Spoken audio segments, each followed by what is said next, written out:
Welcome back to Retrieving Sanity, a podcast where we dive into the depths of mental health one laugh at a time. I'm your host Keegan, and I'm here to talk about everything from anxiety and depression to self-care and finding joy in the everyday. Because let's face it, life can suck, but we don't have to navigate it alone. Retrieving Sanity is a partner with Podcast for Prevention, an initiative from Start Day 1 that aims to prevent suicide and promote mental health awareness. Together, we're working to break the stigma and create a more supportive community. So, grab a cup of coffee, sit back, relax, and let's retrieve our sanity together. Today, we have a very special guest, and her name is Jackie Baxter. How are you doing today? Hi there. I'm really happy to be here. Well, I'm super happy that you're here.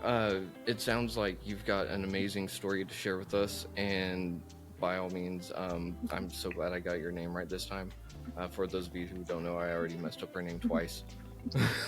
So, um, Jackie, if you could tell us a little bit about yourself, like what's your background like? What do you do? What kind of got you into doing what you do? Because everyone's story is a little bit different. So, what's yours like? Sure. So I'm thinking, how far back do I go? Because I think what I've kind of learned on this whole journey is that, like, we think, oh, this journey lasted like 3 years, but actually it didn't at all. It started like way back, possibly before I can even remember. But we probably don't have time for that. Um, so, um, what, about 5 years ago now, I was living, you know, super busy, active. I was doing everything. I was killing it. Or I thought I was killing it. I was working in schools, teaching music, dashing around doing all of that. I was working freelance, doing all sorts of other stuff too. And I was always super active as well. So I love running, I love cycling, I love climbing mountains, I love camping. Basically outdoors and active. I'm on it, love it, and never ever really stopped, which I always thought was a good thing. I was always on the go. I was doing everything. Someone had a problem, I'm your person. Like, I will say yes to everything, and I always thought this was a good thing to be, and everything kind of came crashing down in March 2020. Everything kind of came crashing down in March 2020 for everybody. But for me, I got sick with what turned out to be COVID and didn't get better. Oh man. Um, so that kind of sucked.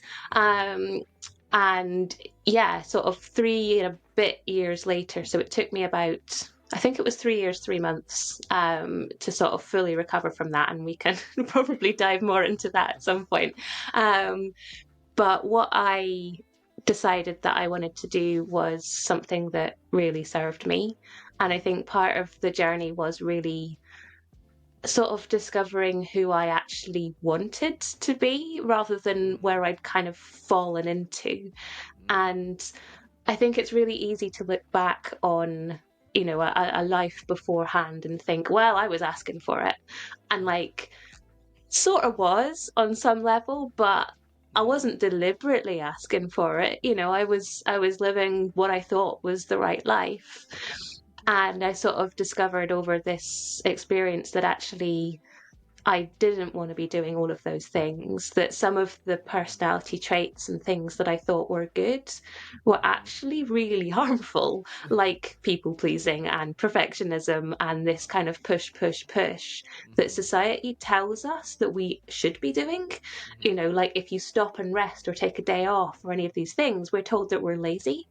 And I believed all of this. Like, I 100% believed all of this. I taught it from childhood, and I'd taken it through into my adult life to the point where I put myself in a position where I was very vulnerable to what eventually took me out. And honestly, I think if it hadn't have been that, it would have been something else that had taken me out. It just happened to be that was the kind of grenade that blew my life apart, I suppose.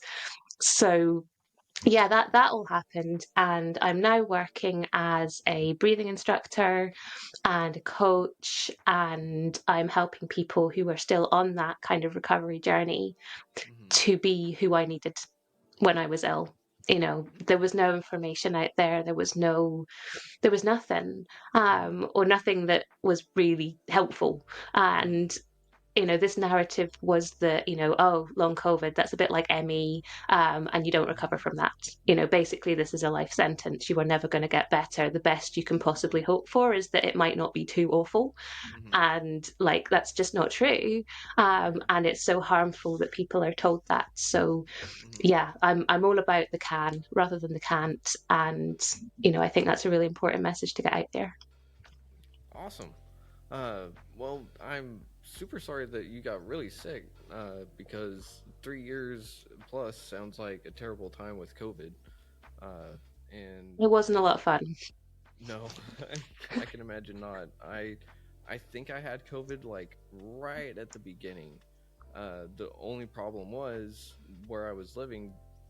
Whenever I called in to try to get a test, they I had like 12 of them, so I went really sick for a good while, and then I got better, but never really knew. But I did hear about long COVID, and I didn't Mm. really know too much about long COVID itself. So this is an interesting opportunity for myself and the audience because, I mean, we get to hear what recovery is like for long COVID, and we get to hear the tools that you used for it and that you help teach.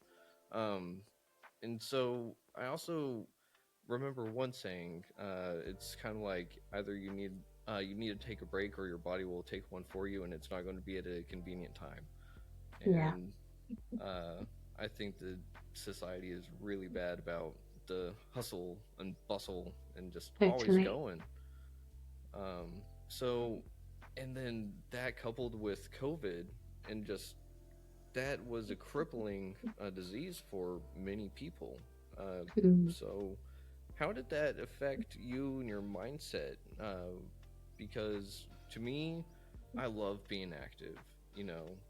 So, I have problems physically that will limit me in the future, which sucks.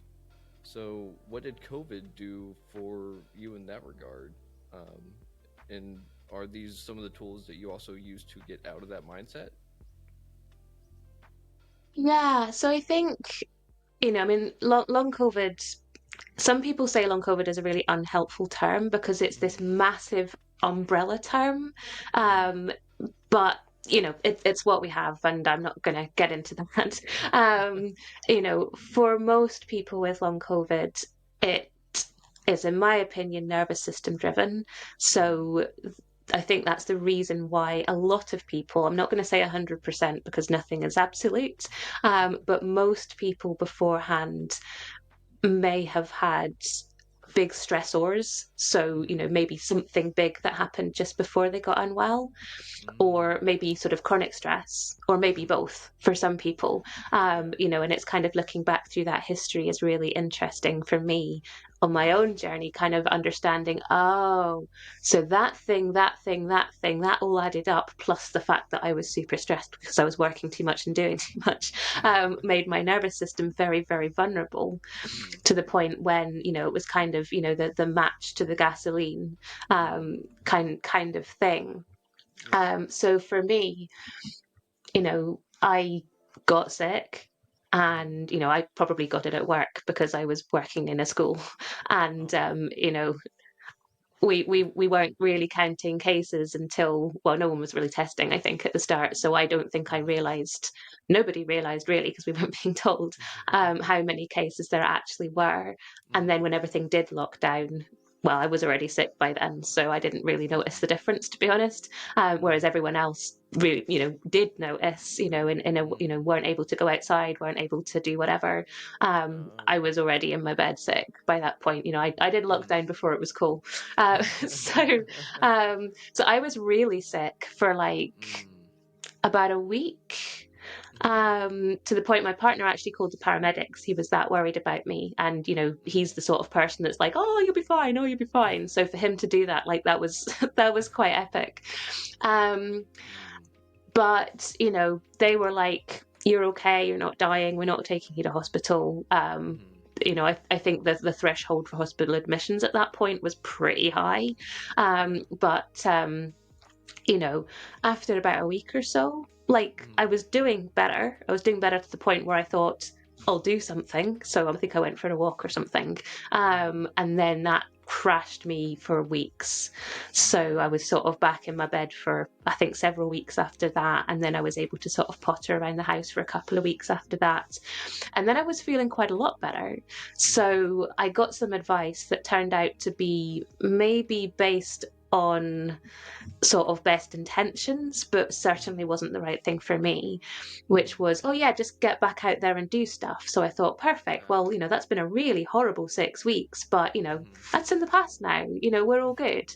So I went for a walk and I felt really tired, but I thought, well, I haven't done anything for 6 weeks. So that's okay. So I went for another walk. I got on my bike. I started doing things and I just started kind of pushing myself because that was what I'd always done.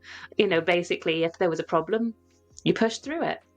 We have this saying, they put it on tea towels that says keep calm and carry on in the UK. And, it's that kind of like British stiff upper lip. You don't say anything, you don't, all of that sort of rubbish. And I think that was kind of what I did. I was like, right, well, whatever, keep going. And to be fair, things did seem to be getting better. I was able to cycle further. I was able to walk further. Can't remember if I'd tried running or not. I can't remember.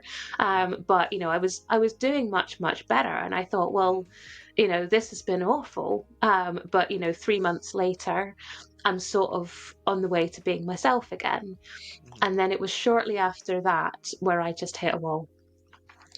So I totally crashed, and the fatigue was just crushing. I think for anyone who hasn't experienced sort of true fatigue, a lot of people, possibly one of the most hurtful things you can say to somebody with long COVID or with ME/CFS is, oh yeah, I get a bit tired too. And like people were saying that to me. It was like, just take a nap, take a day off. And it wasn't that sort of tiredness. And it's really hard to describe what that feels like if you haven't experienced it yourself. But it's that, I don't know, like there was one morning about three years in, I think, maybe a bit less than that. And my partner had gone out and got absolutely hammered the night before. And, he wasn't feeling spectacular in the morning, let's say. And it was the first morning in about 3 years that I had woken up feeling better than him. So it's the kind of thing where you could sleep for years and still not feel refreshed. So that was horrendous. Like I was really struggling to breathe. My heart rate was spiking all over the place. My body was just not working. It wasn't functioning. I couldn't regulate temperature. My digestion was a bit weird some of the time. I was really sensitive to light and sound and motion as well. If I was in the car, I would get car sick. And I used to be able to read for hours and hours and hours in the back seat of a car. So this was totally new. So it was, there were so many different symptoms and they popped up and then they went away for a bit and then they came back and then new ones would come on. And just when you sort of thought you'd got rid of maybe something and something was getting better, you'd crash again. So it was this kind of up and down kind of trajectory that was so difficult. And I think, people with things like long COVID and ME don't talk about mental health enough. And, I think the reason is because so many people have been gaslit by doctors, by employers, by family members, by the world. Oh, you're just anxious. It's just anxiety. You just need to sort out your anxiety. And it's not just anxiety. And to be fair, as someone who's experienced anxiety, there's no just about anxiety anyway. Anxiety can be pretty crippling. But, I think so many people with these sorts of illnesses have spent so many years going to their doctor and explaining all these symptoms. And their doctors said, I don't know, or, try to force some diagnosis on them that they don't understand. And often it is mental health related. So they've said, oh, it's just anxiety. Oh, you're just depressed. And I think the problem is that many of these people are anxious, possibly are depressed, because they don't have their lives. They don't have any autonomy over their bodies. They don't know if they're ever going to get better. They haven't got anything that helps. They're probably struggling financially because they can't work, some of them. So it's like all of this stuff. So of course they're anxious. Of course they're depressed, but they're not just anxious and not just depressed. And I think the problem is that people are so worried about being labeled as anxious or depressed, just in sort of hefty quotation marks, that they don't talk about this because they're so worried about being labeled as that they don't talk about genuine mental health problems that they do probably have on top of the physical health problems that they have. So they've got all these untreated mental health stuff going around, and untreated mental health, I don't think I need to tell you that is bad. Like untreated mental health is as bad as untreated physical health. They go together so much, don't they? And I think, certainly my experience, it was the up and down that was so difficult. It was like you'd be feeling absolutely awful. I spent so much time just crying on the sofa because I just couldn't do anything. I didn't know what to do. I just felt absolutely dreadful. But then you'd start feeling a little bit better. You'd have a week where you could do a bit of stuff, and it was so hard not to do all the things. But you also knew, after a while, it was like, well, a good week's always going to be followed by a bad week. And then you get into that kind of thing where you're like, well, I don't want to enjoy the good days because I know what's going to come afterwards. And then you can sort of self perpetuate as well, can't you? Because you can be like, oh, a bad day's coming, and hey, a bad day comes. So it's these kind of ups and downs where you almost don't want to believe that maybe things are going your way because you know how utterly, utterly devastating it's going to be when you hit that crash. And, oh, no, it's not happening. I'm back down here again. And I think it's just so difficult, it's so crippling mentally to have to deal with those ups and downs and to keep continually picking yourself up time after time after time. And each time you start to feel a little bit better, it's like, well, I don't want to believe this because last time I believed it and look what happened, and that hurt just too damn bad. So it's like, how do you balance that out with this hope and belief in recovery, but also that acceptance of the now? And it is so difficult. And I think I've just gone off on a bit of a rant, and I can't actually remember what you asked me. No, that is totally fine. You can rant all you want here. It is a safe and honest space for all. But no, that is great because you did answer the question, and it does sound like long COVID can and other illnesses can have impacts, or actually, rather, they can have a very similar journey. Uh, with the mental health aspect, as in uh, having the long COVID where you have a good week, it's kind of like having BPD or bipolar, where you're having good days and then next thing you know you hit your other phase and it's like, oh well, there goes that. And you can sit there and you can, well, what I can do with mine is I can think that it's going to be a bad day, and it's not really a bad day, but something happens and I turn it into a bad day. Um, and then there are days where I can't get myself out of a funk, and the littlest things can either trigger me or I can just Yeah. sit there. And if the worst of it, I can just not want to get out of bed, just. But at the same time, my body doesn't want me to not sleep for like 4 hours or more. So with long COVID and all of that, it has its own struggles that in recovery. Long COVID recovery sounds a lot like recovery from substance abuse as well, with having those struggles of being gaslit Yeah. and not necessarily having people believe in you, you know, Yeah. because that's a big one too. But what are some of the things that you did to really start getting out of your funk?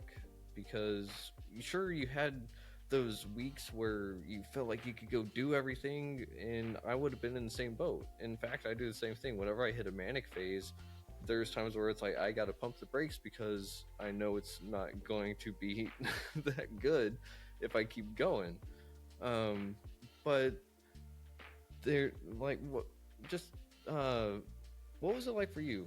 Um, what kind of got you going? Yeah, I think the problem to start with was Mm, that I tried what I had always done, which was mm, to push myself, to try to exercise, to keep on going. And mm, surely my body will catch up if I keep pushing it, because yeah. like I'd always got away with that before. So why change the channel? Mm, So I tried the wrong things. Or certainly I tried the wrong things in the wrong way, and I think, movement and exercise is something that people talk about a lot, because a lot of people with long COVID have exercise intolerance, post exertional malaise. So you do a thing and then it mm, kicks you up the bum like 24 hours, 48 hours later. So you oh don't man. always have a sense of, well, maybe I feel okay doing this thing now, but there's also that kind of self-perpetuation where you're like, oh, I did a Mm, thing, therefore I'm going to feel terrible tomorrow. So we yeah. can kind of, do Mm, that, but also, sometimes it's not that at all. mm, It's that your body's like, oh, that thing you did 3 days ago, ha, gotcha, kind of thing. So it's very difficult to kind of read that. mm, And so some of the things that I was doing, maybe they did feel okay in the moment. I mean, they often didn't, and I was just mm, pushing through. But there were plenty of times where maybe I didn't feel too bad doing it. mm, But yeah, the next day or 2 days later, I just was crashed out on the couch again. mm, So I think the problem to start with was that I was trying things that weren't working, but also that I didn't really know what to do. So I was just mm, defaulting, basically. I was defaulting to what I'd always done. mm, And, people were talking about reducing your activity. And I thought, okay, well, I can do that. Instead of cycling like 60K, I'll, do half that. mm, And, I think it's difficult because everyone's different. Um, but I was trying to, I thought I was doing less, but I wasn't doing less enough. I was doing nowhere near less enough. And as a, someone who, the outdoors and exercise was something that was so important to me, mm, that I thought, well, it can't be doing me harm because exercise is good. We're always told this: exercise more, exercise is good. uh-huh. And it is good, but you got to do it in the right way for you. And Mm, for someone with long COVID, that exercise might be rolling over in bed, or it might be climbing your stairs. It might be something very, very, very small, certainly to start with, mm, in order to get everything a little bit more stable. And then maybe you can start to think about increasing that activity, but very, very carefully. And I think one of the most important things for me was that I started to understand what was going on. So I started to understand that we had a nervous system and what it mm, did, and all the different states, and how to start recognizing them in my own body. So if I was feeling totally shut down, then movement was not the right thing for me. Actually, in that situation, it's the couch. Just go sit on the couch, lie on the couch, curl up. Don't try to do. Um, mm, Whereas, maybe if I was feeling activated, maybe something very gentle actually would be helpful. And mm, if I was in the nice, happy green zone that I was like literally never in, yeah. then, maybe that's the time to do stuff. So Yeah. it's starting to really understand what that looked like and what that looked like for me. Mm, And I think the first thing that really helped me was breathing. mm, And this is something that we all take for granted. Like, most people do not really notice their breathing. Or mm, maybe they notice their breathing if they're running up a hill and they're like, oh my goodness, my breath mm, feels like it's jumping out of my throat, kind of thing. mm, But most people don't really pay that much attention to their breath mm, until it really shouts at you, mm, like when you're getting extremely out of breath. And I think for me, I was getting extremely out of breath from like mm, sitting up. So that kind of like, I've just run out of a hill kind of, mm, feeling that you get. Like, I was getting that from like sitting up, from going to the bathroom. I remember like we were in a flat, and my bedroom was literally next door to the bathroom. Mm-hmm. And I remember like it taking me about 25 minutes for my heart rate to sort of get back down to something resembling normal, having got up and used the bathroom. And it wasn't always like that, but it was like that quite a lot of the time. Yeah. So the breathing for me, it was starting to understand, I mean, I could geek out about breath all night, and I'm so happy to do that. But, it was kind of understanding that most of us breathe fundamentally wrong. Mm-hmm. I didn't even think that there was a way to breathe wrong. Breathing is an absolute. You either do or you don't. And if you don't, then that's not great. But, it was understanding that actually there is a wrong way to breathe. And that there is, everyone can work on their breath, can improve their breath, and that will make them healthier. And it's amazing the deeper you dive into it. So it was partly like retraining my breath so I was breathing correctly, and then also using other breathing exercises to help me when I really, when things did spike, and Mm-hmm. getting that under control was so helpful for me. And that was why I decided that I was going to retrain as a breathing instructor, and that I was going to like do this, because not enough people know the world needs more breathing instructors, and it particularly needs more breathing instructors who understand long COVID, Mm-hmm. because we're not regular people with long COVID. You can't Mm-hmm. go in with a kind of, oh, I know how to breathe, I'm going to do breathing exercises like a regular person. Mm-hmm. And you can't do that, because some of these people are bedbound, are not able Mm-hmm. to like breathe. Their breathing rate is sky high, and their nervous systems are so utterly dysfunctional that if you try to sort of treat them like regular people, that actually it makes them worse. So that's what I do now. I work with these people, and it's amazing. If we think about, we breathe something like 25,000 breaths a day, That's and a lot. if we are breathing dysfunctionally, Mm-hmm. so not effectively, not efficiently, not in a way that serves us, with Mm-hmm. every breath we breathe, all 25,000 of them, we are triggering our nervous system, ding, ding, ding, with every single breath.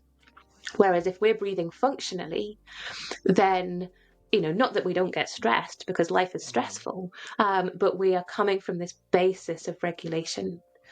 Mm-hmm. So when we do get stressed, we're able to come back down again. And, understanding that a functional nervous system doesn't stay in the green zone all the time.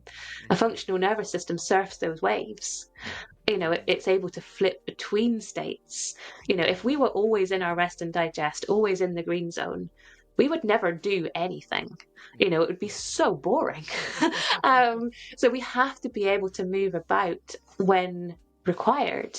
But the problem is, I was stuck in that kind of chronic fight flight probably before I got sick. So then when I did, the body sort of blew up into this massive kind of like, sort of dumpster fire. And then the trip switch went, and I went into this kind of like shutdown state, Mm-hmm. so yeah, so understanding the breath was amazing. And then that just opened out so many more possibilities, because it got things a little bit under control. I think to start with, there was just everything. I woke up one day and had like 50 things wrong with me. Oh. And I didn't. I had one thing wrong with me. But, it looked like 50 different things. Uh-huh. And the breath really allowed me to get things kind of a bit more under control. Mm-hmm. And, I could sort of see the wood for the trees. Mm-hmm. So then that opened out things like actually being able to properly rest. So yoga nidra was amazing, because you just lie down, you put your headphones on, and you don't actually do anything. Huh. And it helps you to shut your brain down. And I don't know if I have ADHD, but my brain definitely tends in that sort of direction. It's very, very busy. Yeah. And again, I always thought this was a good thing. I thought it was kind of normal.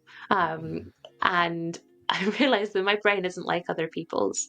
And Mm-hmm. like, my brain's amazing. Like, my brain is such a cool brain. It does all this stuff. It's so creative. It thinks of things. It's ideas. It's all of this stuff. And I love that about it. Mm-hmm. but it's very difficult to switch off. And, you know, with sort of long COVID and MECFS, we talk about like different types of exertion, and all of them have this impact on us. And when you have to manage your energy very, very carefully, you start to understand that, you know, physical exertion is kind of obvious because you're moving. Yeah. You know, you go for a walk, you climb your stairs, you go to the kitchen to get a cup of tea. You know, that's physical exertion. So you can shut that down by just stopping. You know, so in some ways it's not easy to do, but it's easier to understand. Whereas with things like cognitive exertion, you know, reading an email, reading a book, you know, that's cognitive exertion, but so is your brain braining. So when your brain is braining and you're thinking, and for me, the less I did physically, the more the brain started really going into overdrive. That was exhausting. And yet it was something that I couldn't shut down. So things like the yoga nidra and that proper deep rest was something that was really, really helpful to me. But I struggled to access that when my breath was still, you know, really up and down and kind of, you know, out of control. So the breath kind of opened up this kind of world of yoga nidra, which was amazing. And that helped me to really properly rest. You know, the other things like exertion, emotional, that one's quite difficult because you can't plan that one. You know, you can sort of plan physical, you can sort of plan cognitive, but you don't know when something bad is going to happen that affects you emotionally, or when your partner is going to pick a fight with you, or even say something that he was trying to say nicely and that I took the wrong way. You know, because when we're very sort of in this kind of fight flight response, we are more reactive to stuff. So he might think that he was being very sensitive, but he wasn't. I mean, he's also a man, but you know, it was also that just I, you know, was very reactive when I was in that particular state. So they were quite difficult. You know, people talk about their social battery. You know, and I'm starting to realize that actually my social battery is quite small. I do enjoy spending time with people, but not in big groups. And I've always known that about myself. I just haven't known that I've known. You know, I was never a pub person. I only went there because other people did. And I'm now realizing that actually I really enjoy spending time with people. I have wonderful relationships with quite a lot of people, but small groups or one-on-ones is what works for me.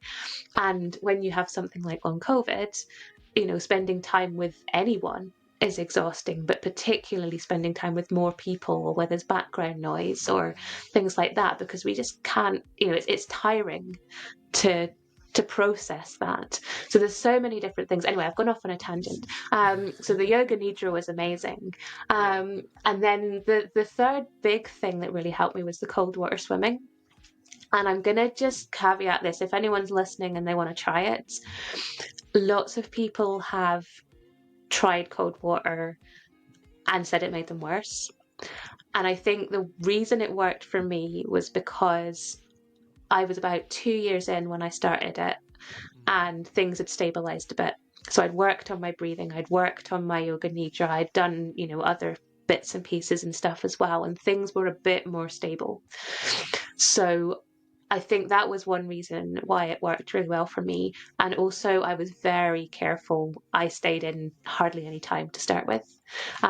So I think the two main mistakes that people make is that they try it too soon before things have stabilized, and then they stay in for too long because they think, well, I've driven to the beach, so therefore I have to make it worth it and stay in for however long.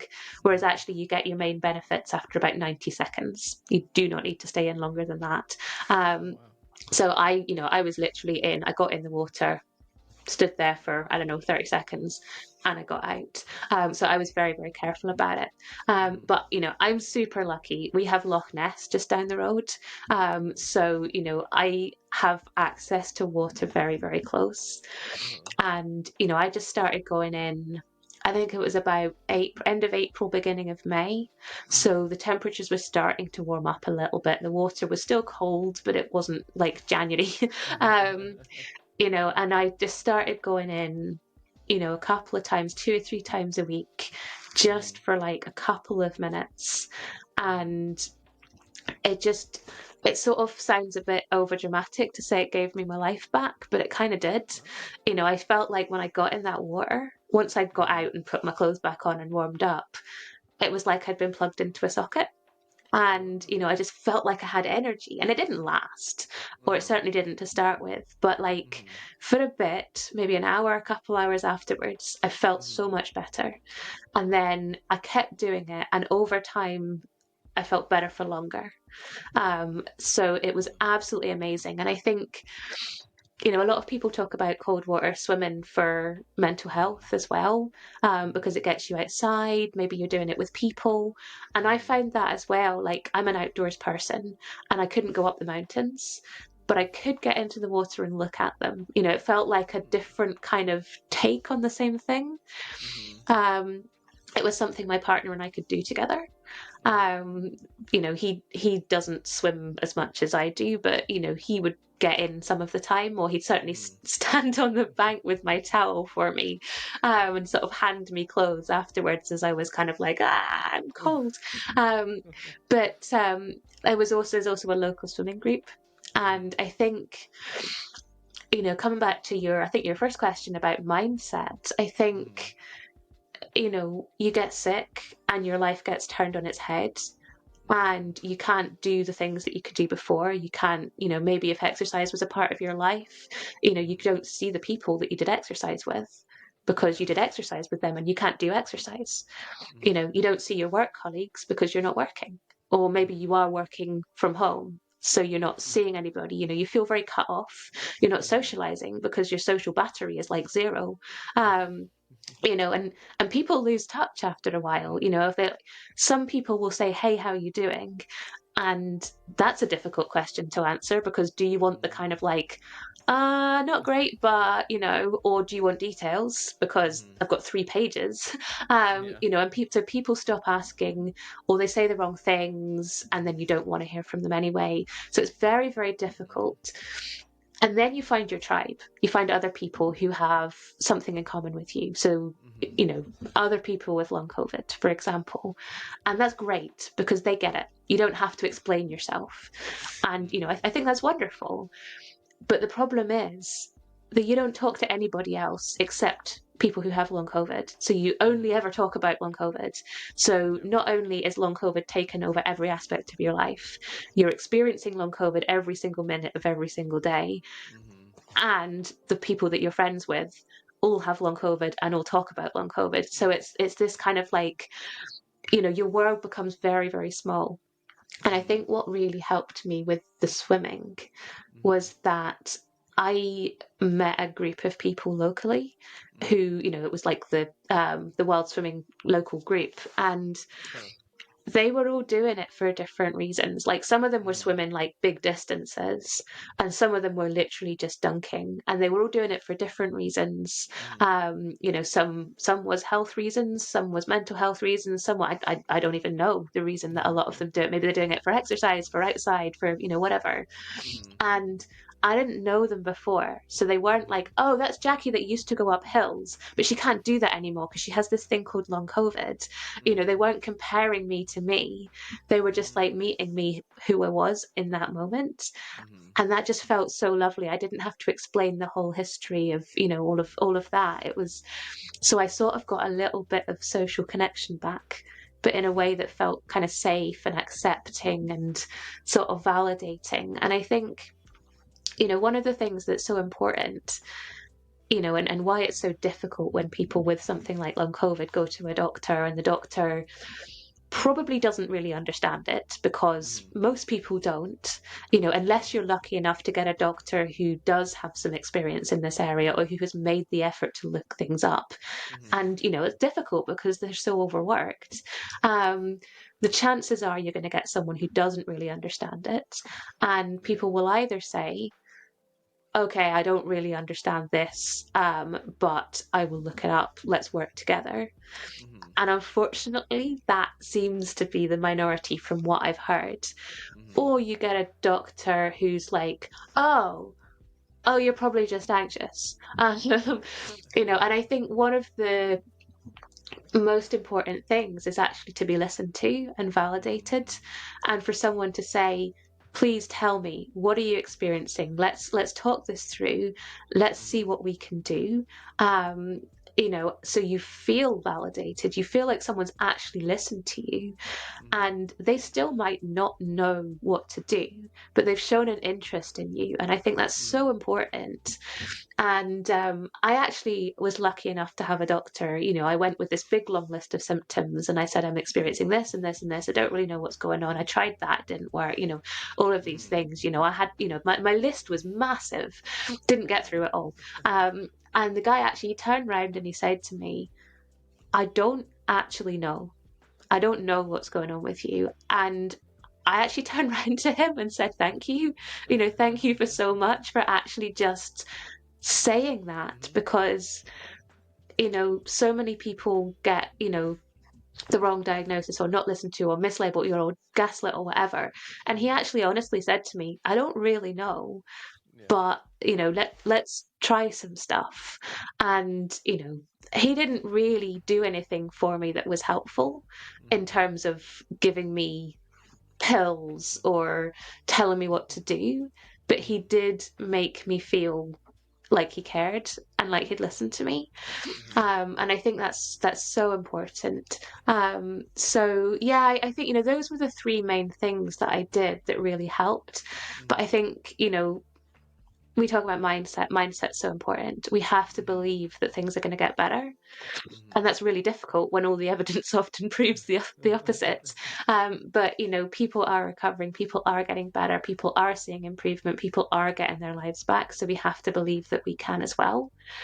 Um, but I think there's so much stuff that goes on beneath the surface, and I started seeing a therapist about 18 months in because someone told me I should. I said, I don't need that because I can talk to my partner. And they were like, no, no. I mean, that's not fair on him, but also it's not fair on you. So I started seeing somebody, and she was amazing because she kind of held my hand through some of those really difficult times, and she again listened, and without judgment kind of let me rip into whatever it was, or cry my eyes out, or feel hopeless, or whatever it was I was feeling in that moment. And also she was able to say some things to me that somebody who was a friend or a family member wouldn't have been able to.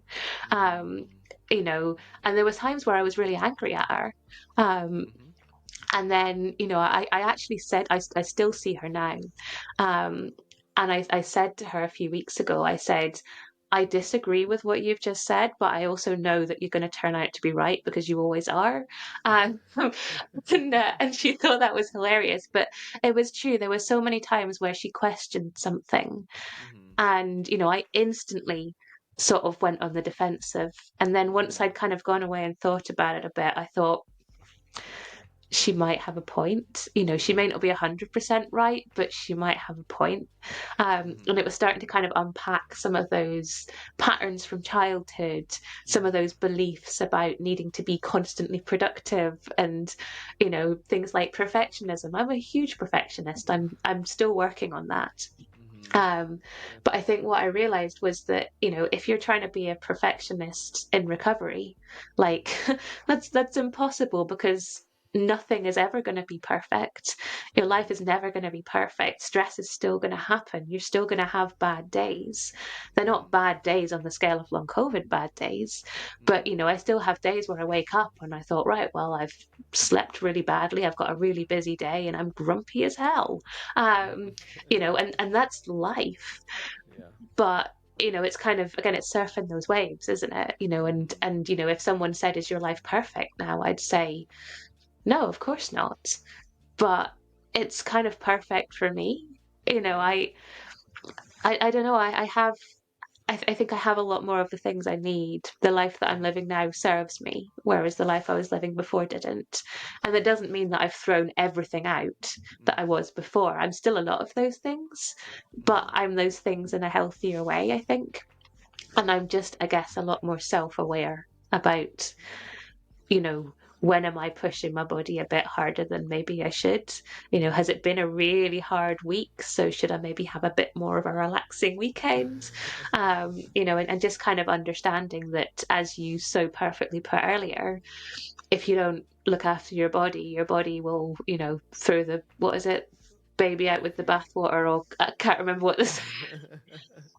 Um, but it's if you don't listen to what it's telling you, then it will shout louder and louder and louder until you have to listen. Mm, And I think that was kind of what happened to me. I never listened to my body at all. Whereas now I try to much. I'm not perfect, but I listen to it much, much better now. And mm.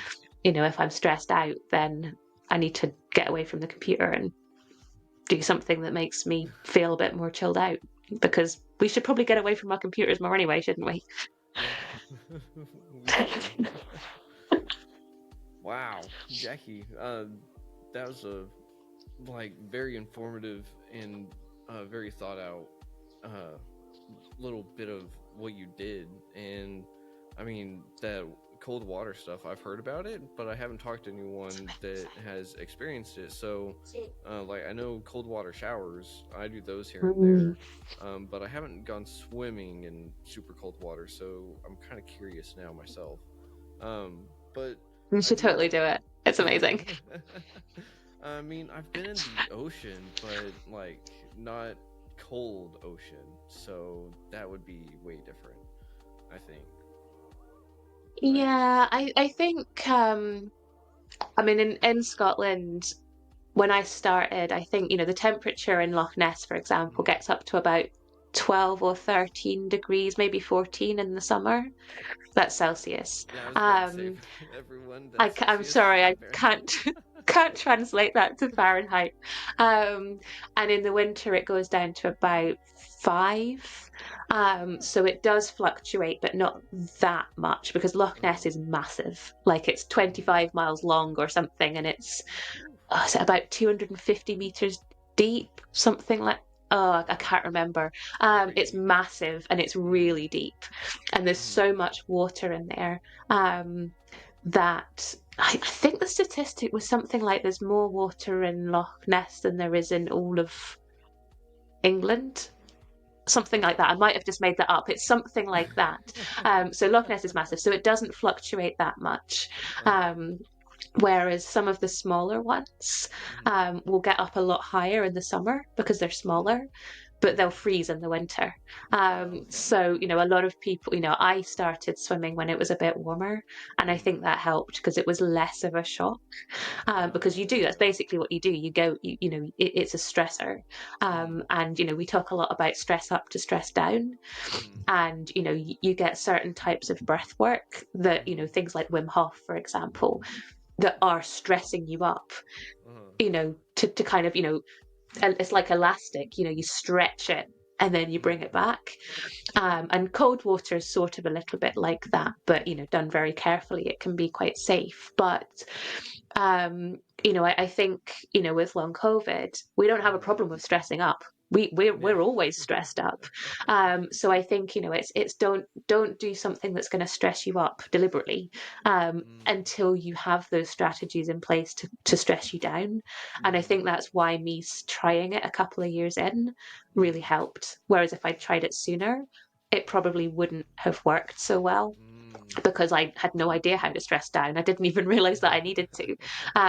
So that I think that was why it helped me. But I think you get so many other benefits. The nervous system benefits are amazing. Cold Mm, water is good for inflammation. mm, It's good, I think, for our metabolism. There's all the stuff about brown fat, which mm, is, oh gosh, what is it? Brown fat has got a lot more mitochondria in it, and mitochondria are like the powerhouses of our uh-huh. bodies. So it's really good for that. It's really good for mental health. That Mm, being outside, being in the cold. mm, What else is it good for? It's good for so many things. And I think, with long COVID, a lot of people have something called dysautonomia or POTS, which is a type of mm, dysautonomia. mm, And a lot of people will wear things like compression to try and mm, help with all the blood pooling and stuff. yeah. And actually, cold water well, actually any water, doesn't have to be cold. If you immerse yourself in water, it compresses you. So, I'm not suggesting that you should get into really, really hot water, because that's probably going to make people super dizzy, and I don't think that would be a good idea. Um, but, in order to get that kind of compression, you doesn't need to be super cold. Just getting into water will help, I think. And I think it's also that you're able to maybe move in a way that is supported. If you go for a walk, you have to hold yourself up, and that can be quite energy sort of what's the word? It takes a lot of energy to hold yourself up. Your body is heavy. Um, Whereas if you're in water, you're floating, so Yeah. you don't have to hold yourself up. So it can be a better way maybe of doing that. Of course, being in cold water, maybe you want to go to a swimming pool and do it there instead. But yeah, it's absolutely amazing. And I still go swimming all the time now in the cold water. I'm quite excited because we're getting into winter now and things are getting cold. And, I actually swam in my favorite or second favorite. Haven't decided if it's my favorite or my second favorite loch today earlier. I was out in the Oh. snow and it was just amazing, walking over the snow, getting into the water and you know, I don't get the lows that I did when I was ill, but I still feel, you get into the water and I just feel the stress floating off me. You know, it's like, oh, it's been a hard week. Oh, get in the water. It just, yeah, I don't know. I think I've become a bit of a fish. That's one way to put it. But Mm, that's awesome that you found such a great way to essentially reset your body.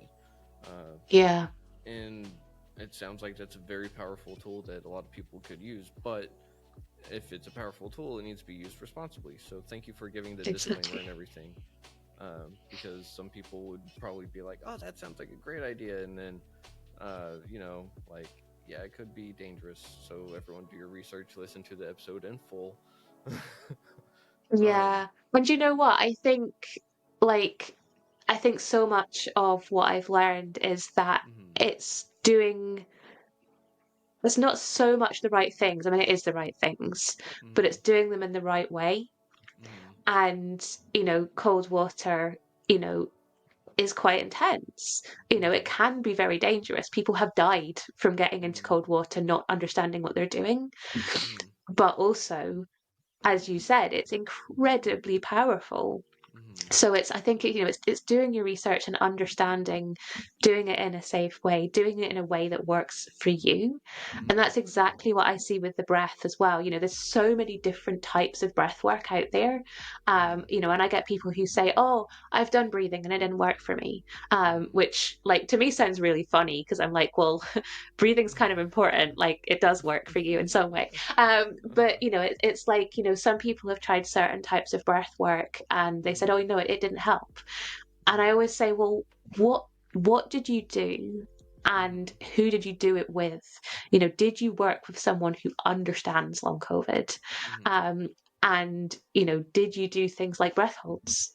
mhm, Did you try to run before you could walk?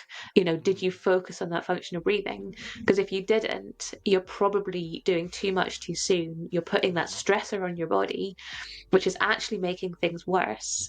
mhm. And it's really, it comes back to listening to our bodies, doesn't it? Yeah. Does this make my body feel better? And Mhm, if it doesn't, you shouldn't be doing it. Certainly in long COVID recovery.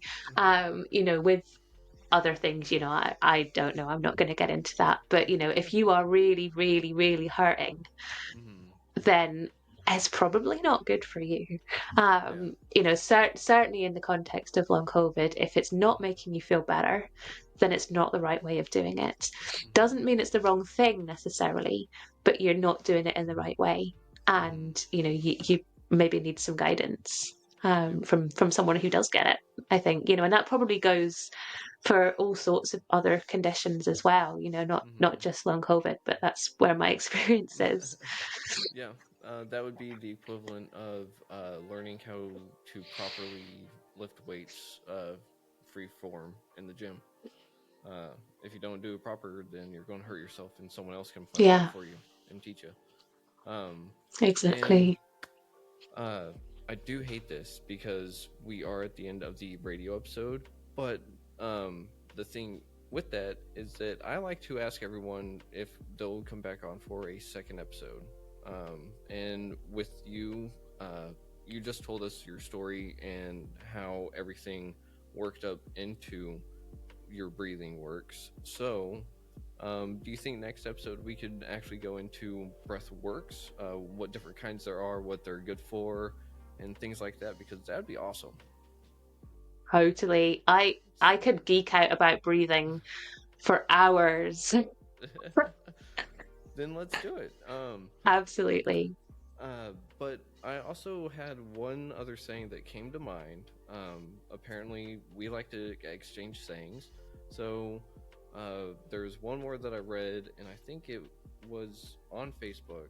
So, don't quote it with me or anything, but it was the thing with mental health or anything that's chronic illness is that my good days are the exception. They're not the standard kind of thing. So it's kind of like, hey, I'm having a good day. I can do things. All right, let's go. And then those are the days that are rare. So you can't hold me to that, you know?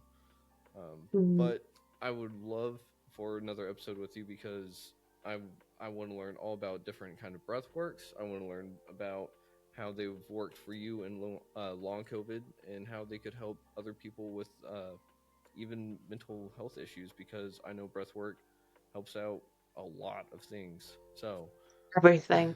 Everything. Like, uh-huh. I'm going to throw another quote at you now.